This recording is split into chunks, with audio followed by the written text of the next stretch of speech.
1 Timóteo 2, versículos de 11 a 15. Eu vou ler na nova versão internacional, será projetada para que vocês acompanhem.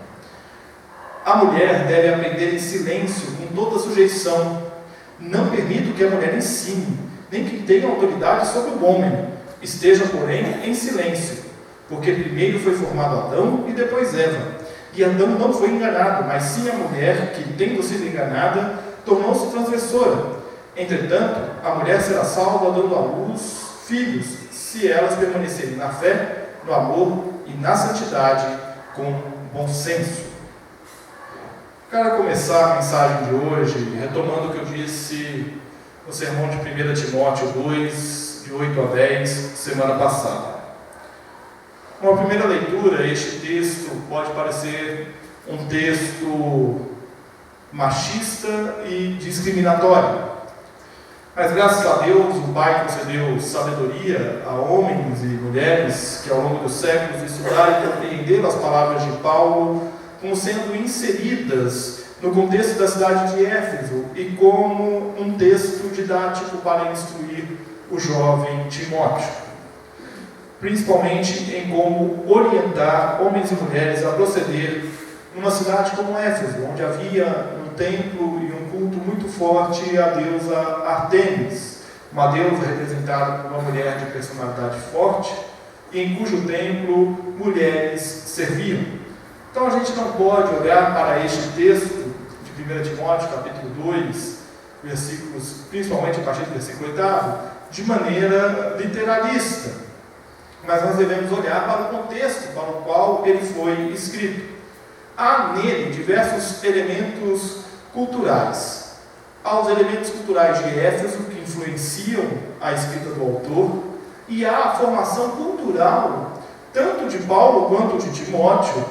E isso nos torna um pouco difícil separarmos o que é esta influência da educação que Paulo e Timóteo tiveram numa sociedade judaica do que é aquilo que é vontade de Deus para o povo. Isto posto, nós podemos nos deter nos problemas que o texto nos apresenta. E mais uma vez, retomando as palavras do sermão anterior, é oportuno frisar, antes do sermão em si, isso tudo porque nós vivemos tempos onde o conservadorismo cristão vem lançando suas garras sobre igrejas e cristãos que têm na inclusão da mulher um cumprimento da verdade bíblica e histórica.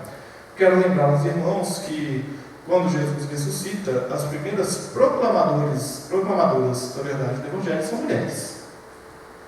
As primeiras pessoas a dizerem ele ressuscitou não foram os homens, foram mulheres. De igual modo, Paulo, quando escreve sua carta aos Romanos, saúda a Andrônico e Júnias. Saúda uma mulher, dizendo que ela é notável entre os apóstolos. Então, há na igreja cristã nascente a liderança da mulher. Dito tudo isto, do que então trata este texto tão duro que nós lemos da carta de Paulo a Timóteo? Fala sobre encarar e enfrentar os falsos ensinos e como a palavra orienta a vida do cristão.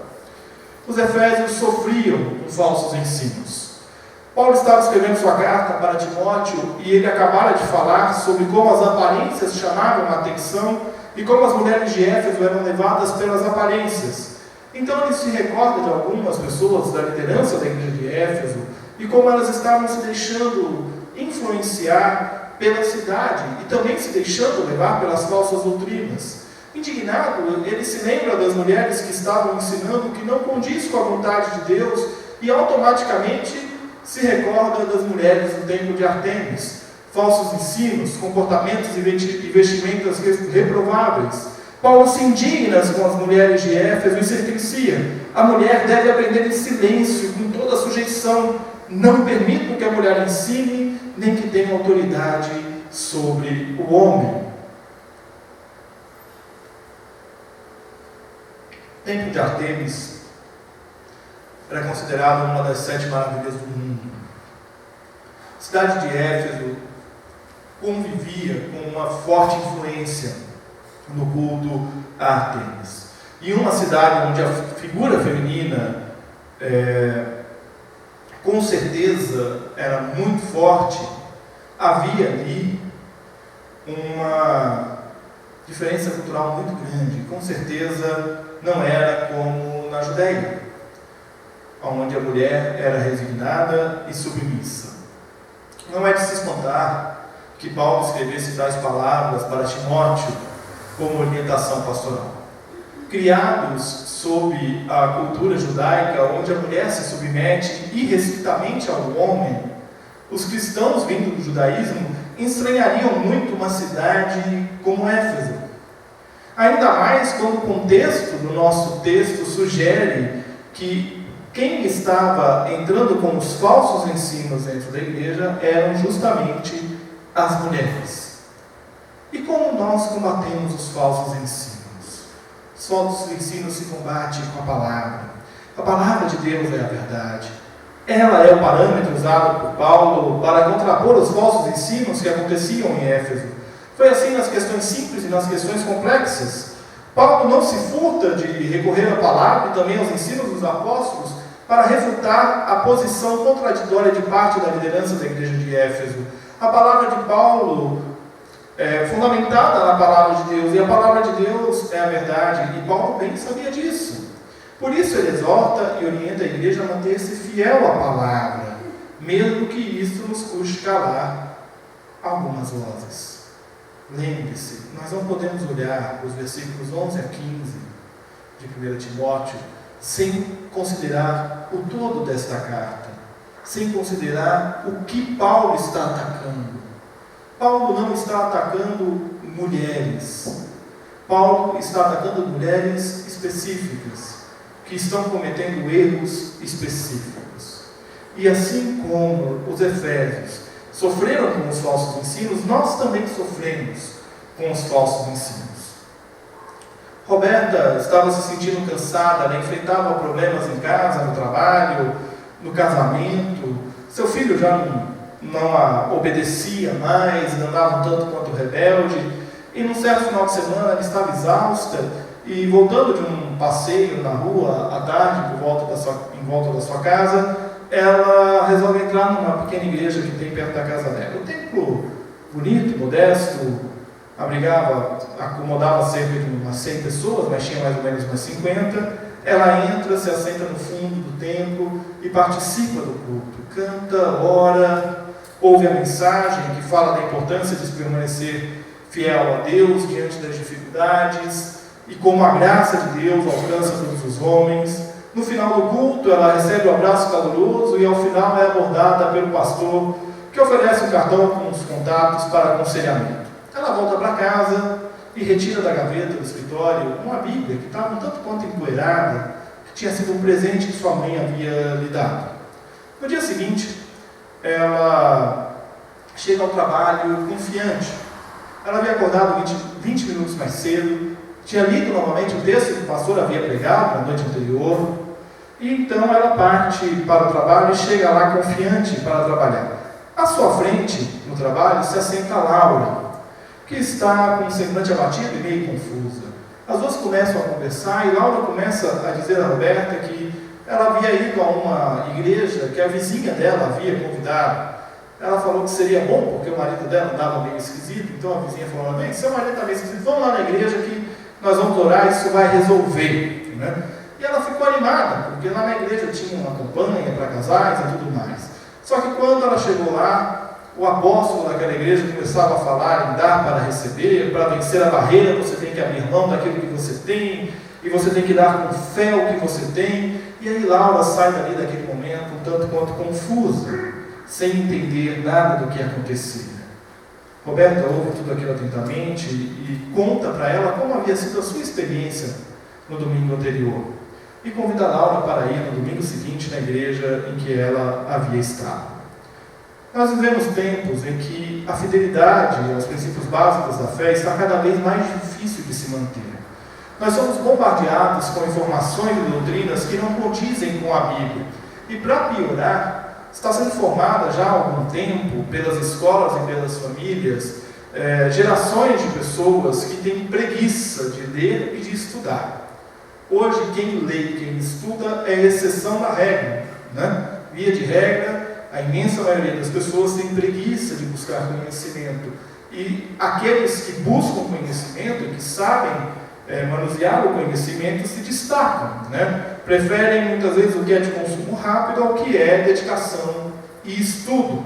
E isso se reflete na vida da igreja, com cristãos que se alimentam de cânticos e sermões nas rádios e na internet, mas que não abrem a Bíblia para ler. A palavra de Deus é a verdade. Nelas estão as orientações que necessitamos para a vida. Uma leitura atenta da palavra, guiada pelo Espírito Santo, esclarece e alimenta. Nós não podemos achar que a mensagem do pastor é o suficiente, que os hinos e cânticos são suficientes para nos guiar. Ajudam, alimentam, mas a direção vem de Deus. E a maneira como interpretamos a palavra diz muito sobre o nosso conhecimento sobre a Bíblia e a nossa vida com Deus. Conhecimento e fé são necessários para não sermos levados pelos falsos ensinos. É nossa responsabilidade nos fortalecermos na fé, no conhecimento da palavra, para que não venhamos sucumbir ao primeiro grande novo sucesso no meio religioso.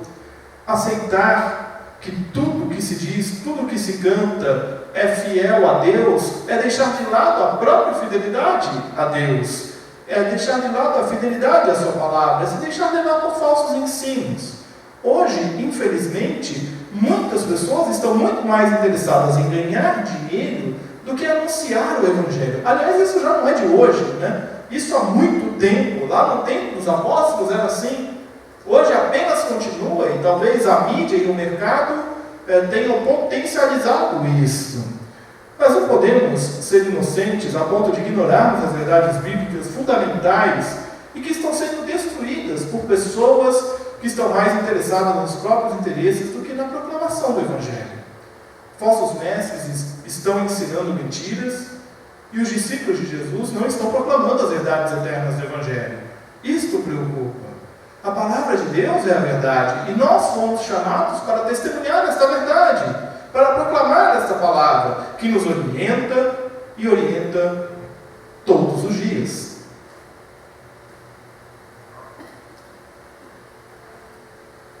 Se nós sofremos com os falsos ensinos, na palavra nós somos orientados. Vejamos como os efésios foram orientados pela palavra. Ao recordar como as mulheres eram levadas pelos falsos ensinos em Éfeso, Paulo se lembra como a Torá apresenta a formação do homem e sua queda.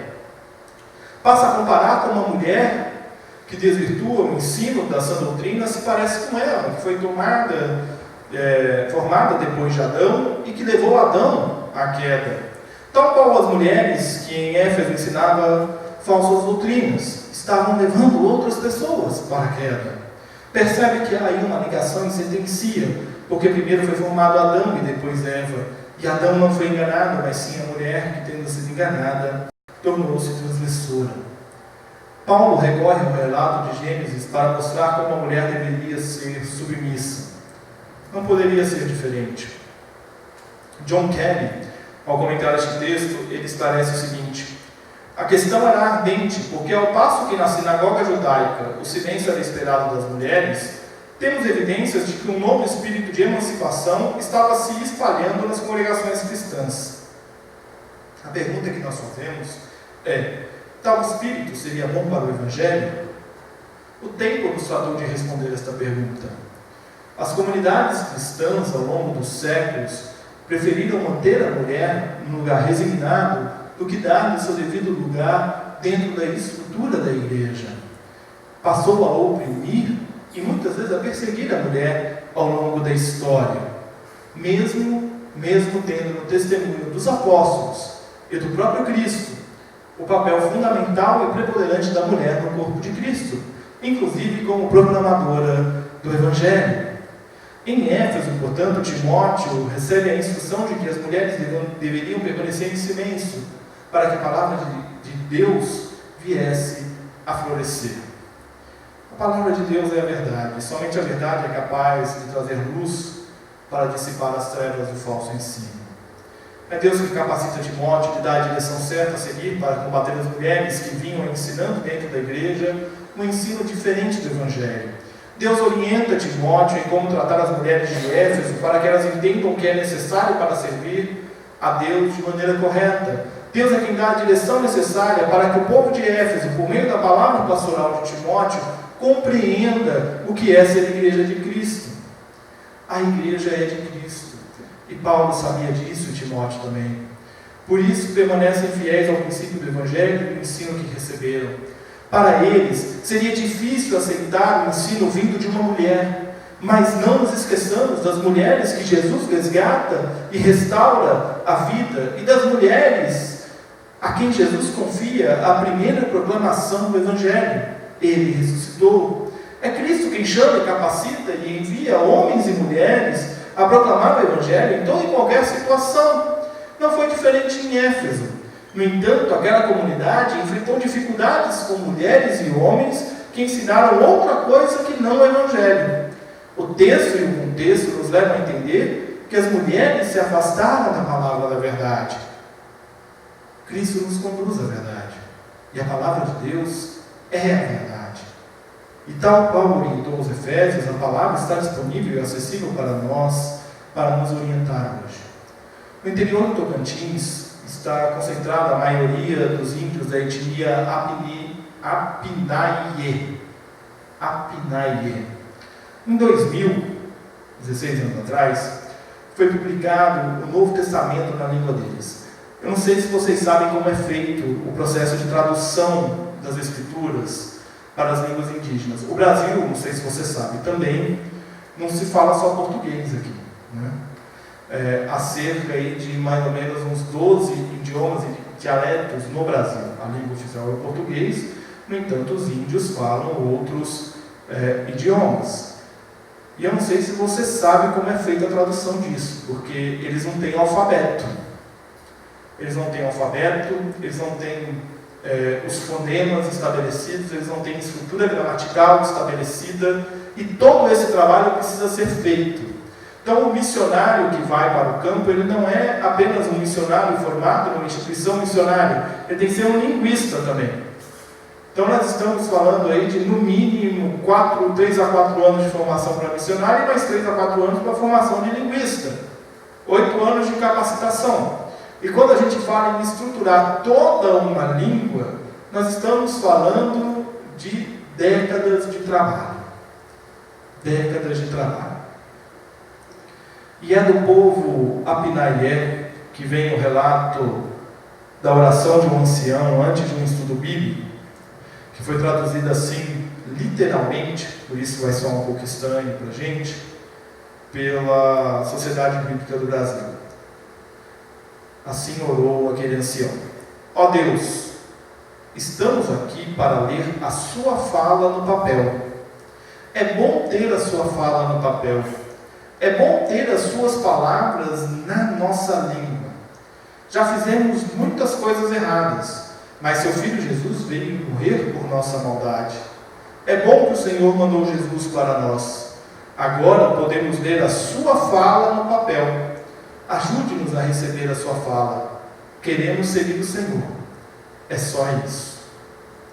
A palavra de Deus é a verdade, e é a verdade que liberta.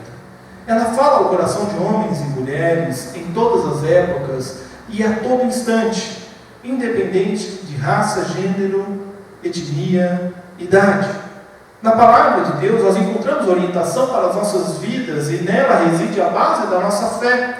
Sem a palavra nós estamos perdidos. Com a palavra nós estamos diante da vontade de Deus. Mas a palavra é só palavra. A palavra é apenas letra no papel. Mas a palavra se torna palavra, com P maiúsculo, quando o Espírito Santo faz dela vida em nossas vidas. Se não é apenas letra no papel, nada mais que palavras impressas numa folha qualquer, ou projetadas numa tela de um dispositivo qualquer, mas com o Espírito Santo, ela ganha vida. E esta é a diferença da palavra de Deus. E é por isso que ela fala em todo tempo, em todo instante, porque a letra por si só nada fala, mas o Espírito de Deus fala. E é esta palavra, com P maiúsculo, que é a verdade. E somente a verdade é capaz de trazer a luz para dissipar as trevas dos falsos ensinos. É Deus quem nos capacita com entendimento para lermos esta palavra. É Deus que nos dá o Espírito Santo para que as palavras da Bíblia sejam mais que meras palavras, sejam vivas em nossas vidas. Deus nos dá a direção ao revelar a sua vontade por meio de sua palavra. Deus nos mostra como viver fiel à sua palavra e não iludidos. O Espírito Santo nos capacita a rebater e dar explicações quanto à nossa fé. A palavra de Deus é a verdade. E a nossa missão é proclamar o Evangelho. Quantas vezes nós tivemos a oportunidade de falar do Evangelho e nos calamos? Quantas Bíblias você tem em casa? Eu nunca entro nessa competição. Né? Quem já foi na sala pastoral já viu um monte. Né? Aquela vez que eu fiz a exposição também deu para ver um monte. Né? Eu nunca entro nessa competição. Mas quantas Bíblias você tem em casa? Como você lê a Bíblia? Você lê impressa? Você lê no celular? No tablet? No computador? Onde você acessa a palavra? O que te impede, em nosso tempo, de ler a palavra todos os dias? Aquele ancião precisou esperar uma vida para pegar aquele texto na mão, no estudo bíblico, e poder dizer: agora eu tenho uma fala de Deus para mim. Num outro testemunho, há um relato de um indígena, não me recordo a tribo agora, em que ele começa a ouvir a leitura do Evangelho de João, traduzido na língua dele, e ele começa a chorar, porque ele fala assim: Deus não fala só português, Deus fala a minha língua, e agora ele fala e eu entendo o que ele está falando. Eu não preciso ficar tentando entender o português, ele fala a minha língua. E nós, que temos nas nossas mãos tantas traduções da palavra, quantas vezes nos dedicamos a ela? O que te impede de ler a palavra todos os dias? A minha e a sua missão é conhecer e proclamar o que Deus fez e faz em nossas vidas. O Evangelho mudou a sua vida? Proclame o Evangelho. Proclame a verdade. Proclame a palavra de Deus, que é a verdade que liberta. Concluindo,